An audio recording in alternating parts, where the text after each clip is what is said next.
Hi, my name's John. Can everybody hear me okay? Everybody in the back? Okay, perfect. Hi, John. Yay! Hello. So cool. I'll be talking a little bit about how the add operator was added to CPython for Python 3.5. Specifically, this is sort of like a mini code review / case study of the existing change set. We'll be walking through the code changes that were required in order to add the add operator for CPython 3.5. You can find me at jdherg on Twitter and GitHub, and I sometimes blog at jdherg.com. I'm also a recent alum of the Recurse Center, formerly known as Hacker School, like I think a few other speakers here at PyGotham. If you have any questions about that, you can let me know after the talk. Cool. So like I said, I'll be talking about the addition of the add operator in 3.5 and what sorts of changes adding an operator requires. We'll start by sort of talking about why we would want to add an operator and why they wanted to add this operator in particular, sort of what the specs were for this change. Then we'll talk about sort of the basics of how CPython works, or at least the parts that we'll be touching for this set of changes.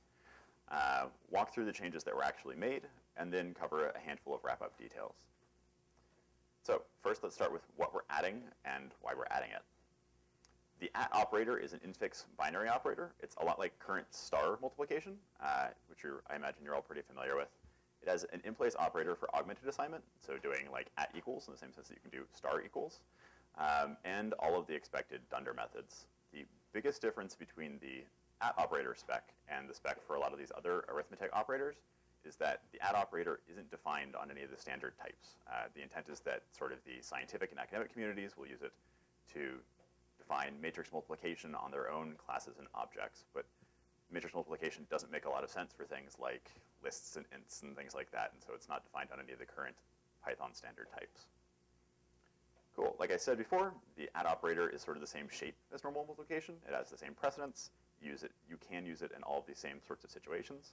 So you sort of have like x at y in the same place that you could have x star y, at equals y, star equals y, and it has all those same dunder methods. So for star multiplication, you can define it on objects sort of dunder mul, dunder r mul for reflected multiplication, and dunder I mul for that in-place multiplication. You can do all the same sorts of things with the add operator in matrix multiplication. So why do we even want an add operator? It's not really strictly necessary for us to think about that in order to make our changes, but it's sort of nice to know why we're making the changes that we are. The add operator is discussed and specified in PEP 465, a dedicated infix operator for matrix multiplication. There's a really extensive discussion, justification, there's all sorts of analysis of how much code would be benefited by it. But for now, we can sort of simplify it by just saying that it's intended to stand in for matrix multiplication, which is an operation that the academic and other numerical communities use a lot. And being able to use sort of that add operator instead of using actual methods like doing like x dot y or whatever is much more elegant, makes code a lot more readable. And because it comes up so often, it's something that's expected to impact a lot of code that's being used. So now that we've talked a little about what our goal is, let's talk a little bit about the context in which these changes will happen. And otherwise, what does the existing code that's implemented for arithmetic operators look like?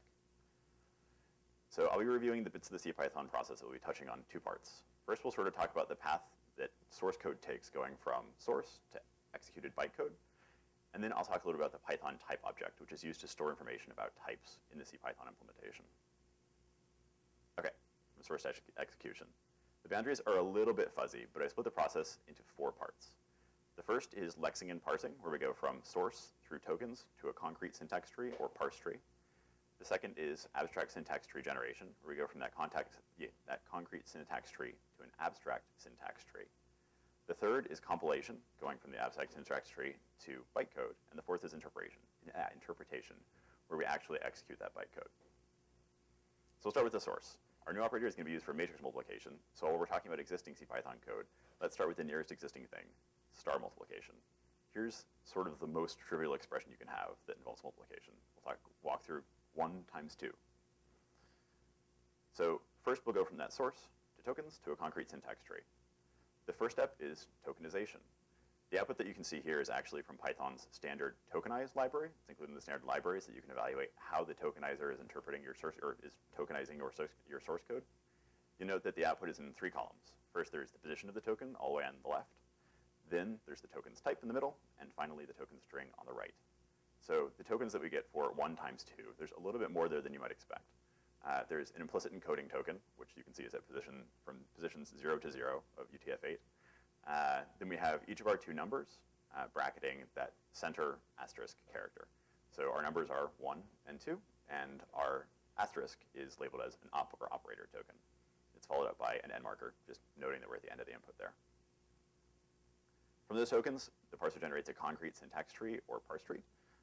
That one is pretty obfuscated and a little too elaborate. I'll be moving on to a simplified one in just a moment. The tree fits the tokens to the Python grammar and figures out which rules in the grammar could have generated the source that we have. If it's not a fit for the grammar, your syntax is invalid. CPython uses a pretty typical parser to do that, and we end up with results that look sort of like this, just a giant tree. This is the output of another Python standard library module, I think the parser module, which allows you to sort of display a list that's meant to represent the parse tree. So once we've substituted in some of these token names and cleared out a lot of stuff that maybe we don't want to think about, we're left with this. We have a term that consists of 3 parts: our two numbers, 1 and 2, and our operator, the star operator. There's also, of course, again, the new line and end marker for the end of our input. Now that we have that concrete syntax tree, we can turn it into an abstract syntax tree. Here's the part of the abstract syntax tree that we care about. We have an expression which has a binary operator node for a value. That node has 3 children. There's a left argument, a number node with a value 1, the operator, a multiplication node for multiplication, or a mult node for multiplication in the operator slot, and the right argument, the number 2. So it's a little easier to see here with this fancy ASCII diagram. You can see that we have our expression, which has a single child, the binary operation, and that binary operation has 3 children, our 2 arguments, and our operation, or operator rather. Now we have that AST, we can generate bytecode. So bytecode is generated from the AST much how you'd expect. A function walks the AST, or abstract syntax tree, emitting different bytecode depending on the nodes it encounters. Here's an example of emitting a binary multiply to represent a mult node. You can see that it's really pretty straightforward. Depending on your familiarity with C, you may not be super familiar with the syntax, but this is basically a little excerpt from a switch statement. So it's, in case we hit a mult node, we return the binary multiply constant, or the binary multiply opcode. Here's the bytecode that we get for this expression if we use the disassemble or dis module in the Python standard library. Those of you who are familiar with CPython internals have probably already spotted that I'm lying to you here. This is not the output that we get when we use dis. It turns out that the CPython compiler is pretty smart. It actually just simplifies it down to load a 2. It knows that 1 times 2 is always 2, but unfortunately that is not super useful for us in terms of trying to find an analogous format for our matrix multiplication. So let's go back to the deception. The first number in this output is the line number, way up there to the top left. So we only have 1 line, so we just get the 1 line number. After that, we get offsets into the compiled bytecode. The actual bytecode doesn't have these handy mnemonics and operator names. It's just sort of like a string of bytes. So this tells us where in that string of bytes we'll be able to find these bytecodes that are being explained by the dis module. After that, we get after that we get the opcode names, and finally we get the arguments to each opcode. For something like binary multiply, you see that we load each of the arguments one at a time. So first load the 1, then load the 2 onto the stack, and then do binary multiply, which will multiply the top 2 numbers in the stack. Now that we have the bytecode, we get to execute it. This is a little less readable, sorry about the code size, but that is the implementation of the binary multiply opcode. If you're familiar with the internals of CPython, you might know that the way that opcodes are executed is that it all just sort of goes through a gigantic switch statement. In this case, our case is binary multiply. What we do is we pop the top of the stack and save it, look at the new top of the stack, which is our other argument, call this method pyNumberMultiply on these 2 arguments, do a little bit of reference counting bookkeeping, and then set the top of the stack to be the new result. Cool, so now we've talked a little bit about going from source to execution. Let's talk about the Python type object. The Python type object is used internally in order to keep track of type definitions. So CPython basically uses these big C structs that have some substructs. So the substruct that we're really concerned about holds pointers to the functions that are used for defining these various arithmetic operations. So in this case, for multiply, there's one that's called nvMultiply. It's a pointer to a binary function. You can see that there are a bunch of the other like binary math operations, and that's where we'll be adding our matrix multiplication later. So simplifying down a little bit the function that we saw called earlier in the opcode, we have pyNumberMultiply, which uses that slot. You can see it sort of over there to the right with the NB slot, NB multiply. It takes two pi objects and calls that binary function with those two objects, creating the result that we're looking for. Pi number multiply, in order to sort of shortcut some other things and deal with edge cases, actually does a little bit more than this, but this is all we'll need to know in order to implement our own matrix multiply, or our own set of slot calls for matrix multiplying. Okay, now we have all of that context, and we've thought a little bit about CPython, and hopefully that was a review for some of you.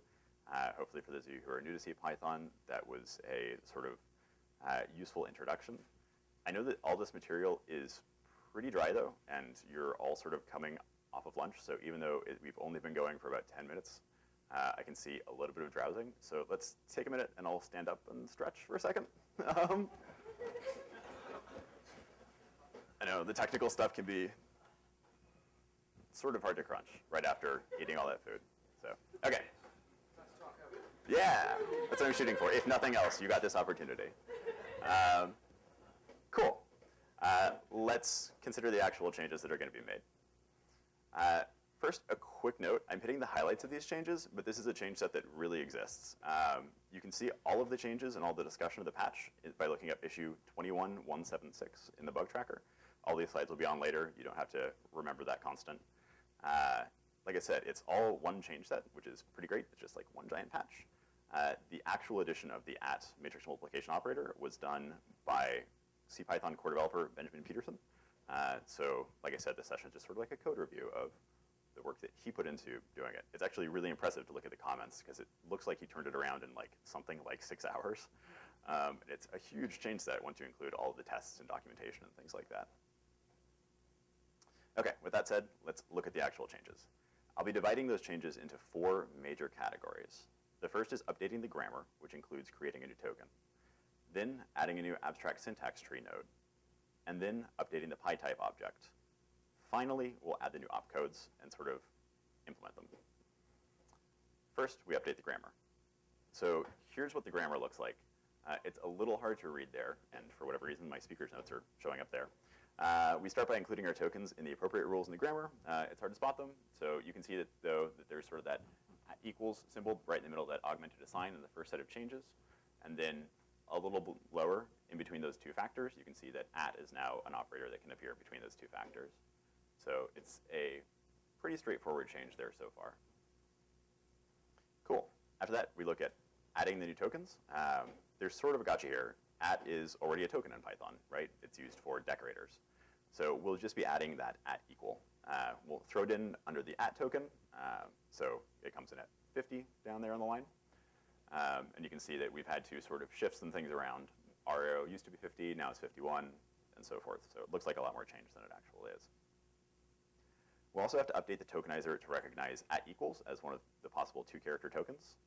For efficiency reasons, there's sort of a like 2-character token recognition function. The way that it works is that you sort of switch on the first character and then have a nested switch on the second character. So we'll be adding in this case with an at symbol as our first character, and then the only second character that we'd expect to be valid is that equal sign. So if we get that equal sign, we'll return at equal. So that's parsing pretty much done. Now let's go ahead and add our new abstract syntax tree node. CPython uses an ASDL, or an abstract syntax description language, to allow most of the work of adding an AST to be taken care of by the build tools and code generation. Here, all we really have to do is sort of add in that matmult node. So you can see sort of between molt and div, we've added in matmult in that line. That's pretty much it for the Python ASDL file. Now that we have an AST node, we have to map to it. We have to give CPython a way to sort of transition from the concrete syntax tree to the abstract syntax tree. You can see where the mapping for star to molt happens. We can just add our at in right below that. So now we have a new mapping here in the getOperator function that says if you run into an at token in the parse tree, then go ahead and return a matmult abstract syntax tree node. It's a little bit different for the augmented assignment, or like the in-place matrix multiplication operator. There's an AST for augmented assignment function that just switches on whatever that not an equal sign character is For matrix multiplication, it's just the @ symbol again, and so we'll go ahead and return a matrix multiplication node when we hit that. Okay, so that's all of the abstract syntax tree. Let's go ahead and add some slots to the type object. Adding the slots is really straightforward, in large part because we'll actually be omitting some of the more complicated slot implementation stuff. There's a lot of boilerplate that ends up going into sort of getting a binary function slot to work out. The important part is making sure that the type object has space for it. Again, the slots on the type object are intended to be spots for CPython to look on objects that are or on defined classes for functions that should be called when a particular opcode is called. So for opcodes that have particular functions that they need to call into that might be defined by dunders, the type object has sort of a C struct that allows for function pointers to those implementations. So now that we have the slots, we can add a function that sort of calls that slot appropriately. Matrix multiplication looks just like normal multiplication. Well, the simplified normal multiplication that I showed you. So we know that we're calling a binary operation. We're calling it on the two objects that were passed into the opcode. We call it on that particular slot, the matrix multiply numeric slot, and we note that it's the @ symbol that's associated with. Here's augmented assignment. You can see one major difference here. You'll note that we're calling it on 2 objects, and we specify 2 different kinds of slots. So the first is the in-place matrix multiplication, and the second is actually that matrix multiplication slot again. It turns out that these in-place operators actually fall back to the normal operators if, for whatever reason, the in-place isn't defined.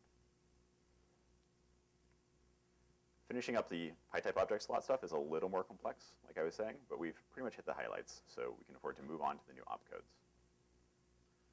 We'll need 2 new constants. One is for being a binary matrix multiply, and one is for in-place matrix multiply. These are just going to come in handy later when we're doing the switching on those constants, and also in Python 3, the switch statement is actually handled by, or in some cases, by a computed jump table, like computed gotos. So having these constants available helps us to do all that code generation. Once we have the constants, we can add our implementation. This looks almost identical to normal multiplication. You can see that we sort of pop the right argument, look at the top to the left argument, go ahead and do our matrix multiply, calling that function that we just defined, do some reference counting bookkeeping, set the top to the result, check if the result exists. If not, go to an error, and then dispatch kicks it right back up to the top of that loop to interpret the next instruction. So there's one last step that we have to deal with before we're done with our opcodes. We have a little bit of magic to do, or at least we have to fix the magic number. Every time the possible bytecode changes, a constant is shifted to warn older implementations of the evaluation loop that they may not understand the bytecodes that are going to appear in the compiled file. It's checked when PyC files or compiled Python files are imported. So in this case, our new magic number is 3320 to indicate that we've added new opcodes, our 2 new matrix multiplication opcodes. Cool, so that's pretty much all the code changes. There are still a few other things that are important to think about every time we make a patch like this, though. The first is that we changed a lot of things in the C code, or we talked about a lot of the changes in the C code, but there are equivalent changes to be made in all of the Python code. There are a bunch of Python standard library modules that sort of reflect and allow for an analysis of these C codes and the various opcodes, parsing, tokenization, and things like that. So we have things like operator.py, opcode.py, token.py, and tokenize.py, which all require changes to reflect the changes that we've made to the C API. And of course, testing is essential. I didn't show you any of the tests at all. I mean, they're pretty much what you would expect. But no patch is complete without them and without comprehensive tests. The changes made here touch on a ton of things. The C API, the grammar, and a bunch of Python libraries. And they touch on them, and all of these are sort of sensitive areas. Obviously, if you screw up the eval loop, that's going to be a problem the minute you try and run the interpreter. So making sure that you have effective tests is really important. I also haven't talked about documentation, which patches also aren't complete without. For each of these things that's touched on, Python has really sort of exacting and elaborate documentation. And it's important to make sure that's kept up to date so that new people who want to explore CPython and want to explore sort of the internals of the interpreter can look it up and learn like you have. Just like testing, your change really isn't complete without these docs. And the best part about changing the documentation is that if you're whatever sort of change you're making, you get to add it to the release notes. So in this case, you can expect the real matrix multiplication operator to debut with the release of CPython 3.5. It's currently, I think, in release candidate 1. So you can grab the source now and start running 3.5 and defining that at operator for your own code if you like. So, quick review. What kinds of changes did we make? We needed to add new tokens and change the grammar for lexing and parsing. For the abstract syntax tree, we added a new node and defined how to map from the parse tree to it. For the PyType object, we added some new slots and defined a new function that hits those slots. And for interpretation, we added new opcodes and defined our implementation for that. There are lots of additional resources if you want to learn more about CPython. Here are some of my favorites. There's Alison Kapter's PyCon talks, Bytes in the Machine, and Exploring is Never Boring. Philip Guo's rather extensive and sort of lengthy YouTube series, or I guess now YouTube series, CPython Internals. It's a set of lectures that were recorded.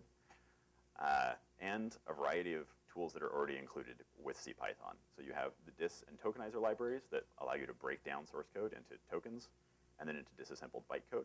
It's a lot of fun if you're trying to figure out what exactly is happening with the source that you've written, and it allows you an opportunity to check out some of the cool optimizations that are done when the CPython interpreter compiles things. And of course, you can always dig into the CPython source itself. You don't have to understand all of CPython in order to learn about the particular implementation details that you're interested in.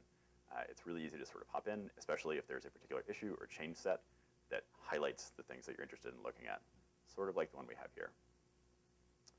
Cool. Thanks for coming out. I'll be doing a really brief Q&A. I'll take a question or two if anyone has them, but afterwards I'll be hanging out outside if you have any other questions about either this talk or the Recurse Center. I guess I have time for like one question, I think. Slides and talk notes should be available online shortly. You can find me on Twitter at jdherg, and thanks for coming out. Enjoy the rest of PyGotham.